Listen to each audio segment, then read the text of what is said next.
যমুনার পুব মহিলা গয়লাবাড়ি জোকার সর কইটারা এই আঠে কাপড় চোপড়ে থেকে শুরু করে লুঙ্গি শাড়ি থ্রি পিস যা কিছু আছে বেহি পাঞ্জায় এই আটটা খালি প্রতি শুক্রবারে বহে। তাই আমি আনেগো ভাই আর আমার বড় পোলারে নিয়ে বাইরে বললাম শুক্রবারে সকালে কইটার আঠের উদ্দেশ্যে যাওয়ার পথে দেখি মেলা গোনা বগ একটা খেতের মধ্যে নামছে। বগ গোনা কিন্তু বাস্তবে মেলা আসলে বালদেহান গীতা ছিল।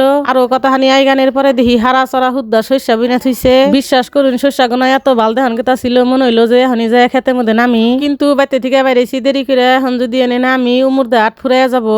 যাই হোক বাদ দেই, দেখতে দেখতে আমরা ফেললাম জোকারচর বিশ্ব রোডের সামনে। এখন এই রোডটা পার হইয়া কতক্ষণ আটলি আয়া ফুরমু জোকারচর কইটার আড়ে। বাইতে থেকে বিয়ানা খাইয়া বেড়ে নেই, তাই ভাবলাম তখন থেকে দুইটা সিঙ্গারা কিনা খাই, কিন্তু সিঙ্গারা গোনা আগের বাজা ছিল ঠান্ডা হয়ে গেছে দেখে না হের আর খাইলাম না। আমরা সরাসরি ঢুকে পড়লাম মাঠের মধ্যে। আটের মধ্যে ঢুকাই দেখি থ্রি পিসের দহন থ্রি পিস নিয়ে বয়ে হয়েছে। এখন আমি ঘুরা ঘুরা ব্যাগ কিছু দেখমু আর আনে করে দেখামু। এনে আছে টাঙ্গাইলা কাপড়, খারি কাপড়, জমজম three piece, printed three piece. কথাহানি সামনে আয়া দেখি ফাইন ফাইন বিছনা চাদর নিয়ে বই হয়েছে। দেই কেমন হইতাছে বাইতে দুই চারটা নিয়ে যায়। এনে কিন্তু আমি খালি একা আহি নাই, আমার নাগাল আরো মেলা ফারাইছে। এই যে দেখুন কত সুন্দর ওয়ান পিস, দেখুন কত সুন্দর সুন্দর কাজ করি না থ্রি পিস, নানান কালারের মুসুরি সহ গস কাপড় মস কাপড় যা আছে বেহিয়ানেরা এনে পাবান। আজকে কিন্তু এখন পর্যন্ত আমি এন থেকে কোনো কিছু কিনি নাই, খালি আমার গুদা পোলার নিগে দুই জোড়া মোজা আর একটা পায়জামা কিনলাম। এখনো কিন্তু এয়ারে দেহার বহুত কিছু পড়ে রয়েছে। আসলে যদি ব্যাগ কিছু দেখাবার যাই তাহলে ভিডিওটা মেলা বড় হয়ে যাবো গা। আনে করে একটা উদাহরণ দেই, কোনো আছে না মাইসিরে যদি লাইনা এই আঠের মধ্যে ছাইরা দেয় তাহলে হে বাইরে বানিগা দিশা পাবো না। গুদা পোলাডারে থুই আইছি, তাই আর এখন দেরি না করে বাইতে জামগা। হঠাৎ করে আমার খেয়াল পড়লো বুরকার মিহি।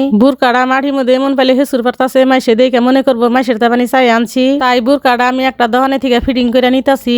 আনে গনিগে এত কষ্ট করে ভিডিও বানাই, কিন্তু আনেরা কেউ আমার এই পেজটা ফলো করুন না। তাই আনেরা একটু কষ্ট করে ফলো বাটনে টোকা দিয়া দেন। আর আজকের ভিডিওটা ভালো লাগলে একটা লাইক দিয়া দেন। ভিডিওটা আর বড় করলাম না, আজকের মতো এই পর্যন্তই। সবাই ভালো থাকুন, সুস্থ থাকুন, আল্লাহ হাফিজ।